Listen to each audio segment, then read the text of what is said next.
Alright, I bought a utility trailer used on Facebook Marketplace. Just gonna kind of document cleaning it up. The brand is Haulin and it's a 4x8. It used to be a dump trailer or a tilt trailer, but they welded it here and I took out the pin and put on a hardened bolt because it won't be tilting anymore. This is aftermarket all here. The previous owner welded that on. It was just a flat trailer. So first things first, there's no need for me to replace this wood, even though it looks a little old. It's not bad at all. It's not spongy anywhere. It's very, very solid. So I'm gonna paint it to give it a coat of protectant, and I have on order a 4x8 rubber mat, which I'm gonna cover it with. But first I'm gonna paint it. So I guess we'll begin there.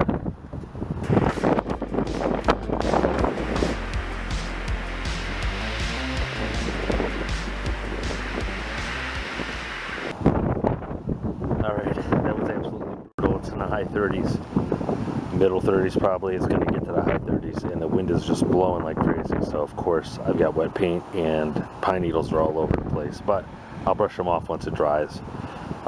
This is not a decorative coat, it's just a protective coat for the rubber. It's going to go down the top of this, and I'll probably turn it over and paint the bottom when I get an opportunity. But this is where I'm at for today. I'm going to continue to document this in different stages, so I'll see you when the next clip comes on. I'm going to mount this tough box to the tongue of the trailer, but I'm going to do something a little bit different. I'm not just going to put U-bolts on the middle and up the side there. I'm going to use these pieces of metal here that I have. I'm going to make a triangle shape like this and like that, so that way the tough box has a pretty stable base to rest upon and balance the load, and it will also stiffen the trailer. So I'll start to drill in those holes. I'm going to use a hardened hardware to a grade 8 bolts to hold that.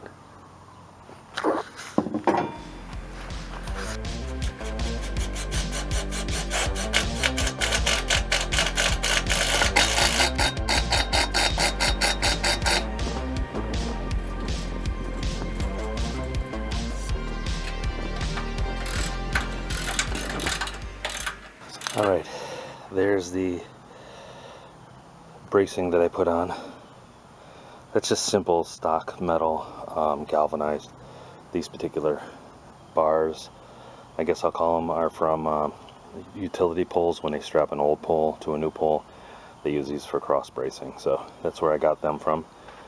Anything of this shape and size that you buy at the store, you can use, I'm sure, if there's something you're interested in. But now I'm going to place the tough box on here. I would normally turn the box around so that it opens this way instead of this way. That way, if you're going down the road, wind won't knock the box open. But it won't fit properly backwards, so I have to put it forward. So that's what I'm going to do. I'll show you how it fits when I'm done placing it, and how I'm going to mark it up to attach it. Alright, so there's the box, just sitting there, not mounted, but you'll see how this comes down in the design of the box, but I'll show you on the back why that would be a problem, because this is just resting on the edge here along the whole back of the box, and if I turn the box around, that dip down would be a problem, and I'd have to cut the plastic, and I'm not going to do that. But because the box opens this way, it's, you know, it's fine. But if you're traveling down the road and you don't have a secure closure, it could pop open.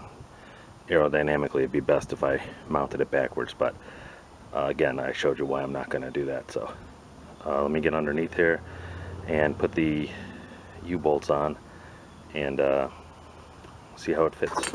Alright, something I see right away is that the box is sitting on the bolt head, so I'm going to have to notch a hole in the bottom of the plastic here to get this to sit sort of flush onto this cross brace. But that aside,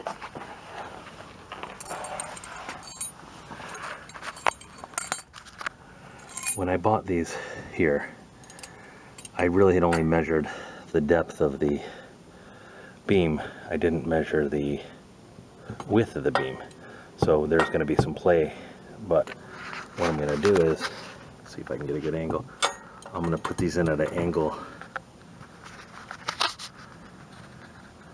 So instead of being perpendicular, I'm going to kind of hug each side of the bar by slanting this, and that will ensure that the box doesn't slide from side to side.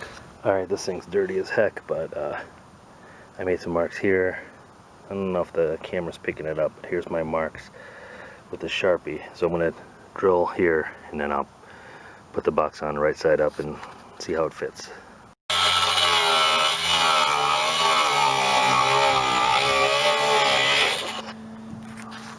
So the U-shaped, whatever these clamps are called, didn't quite fit. I had considered that it was going to be able to fit, but the middle one here is different. Fortunately for me, there was already a hole in here, so I utilized that and just kind of off-centered this just a little bit.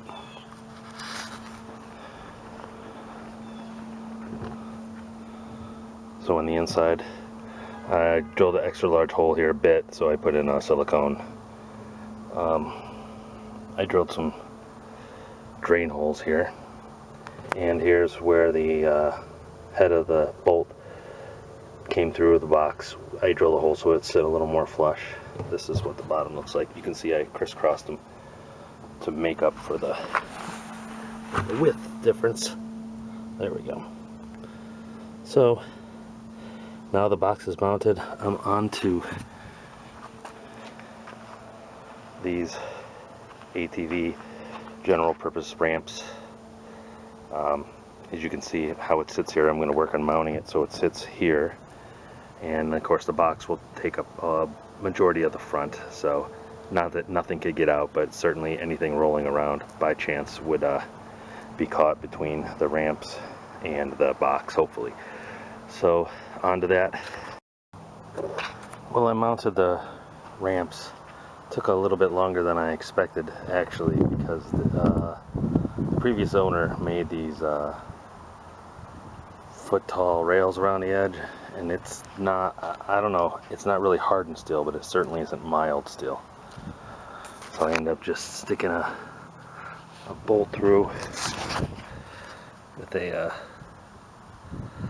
there's a C washer and a nut on the inside to hold that all the time, and then I have a flat washer and like a thumb butterfly here to thread this on, so one on each side to hold them. But I did want to let you in on a little secret. If you don't know and you have really hard steel to drill through, you can take a masonry bit, and masonry bits have this sort of flat end. You can kind of get through almost any metal. In fact, I use it on a drill press to get through a hardened steel chainsaw blade that was really difficult. So you got to drill through really hard steel. Consider using a masonry bit.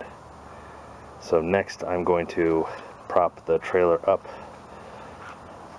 so that I can get a water hose on the bottom side, because tomorrow I'm going to be spraying rust inhibitor on the rusty areas of this trailer before I paint it, and I want to get the bottom painted, and I don't want to paint over dirt, so I'm going to prop it up and hose it down and let it sit overnight and dry. Then we'll get to painting.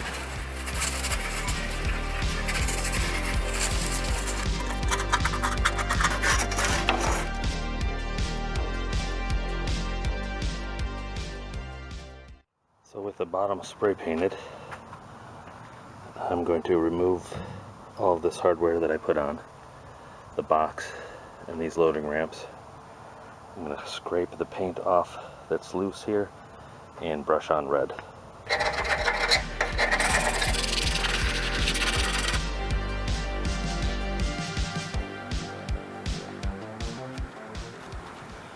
So I'm using a method of rolling and pointing, which is where you use a roller, to roll the paint on, and then whatever the roller can't reach, you use a paintbrush for in the corners. So this is just the first coat. It's apparent to me I'm going to have to put on 2.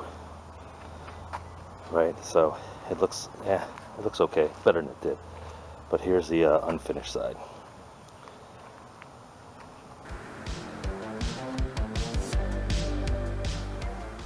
Alright, the second coat is done. This side came out better than the other because the underlying paint was actually better on the fender. That must have been sitting, the other side of the trailer must have been by somewhere wet for quite a while, for wherever the previous owner stored it. But that said, I did paint onto the black of the wood, and I painted the red around the edges because I'm putting down a rubber mat that's going to cover this whole thing, and I just figured it'd be better to have the red paint go as far as I could get it in sure coverage, because it doesn't matter what it looks like, it's all going to be covered.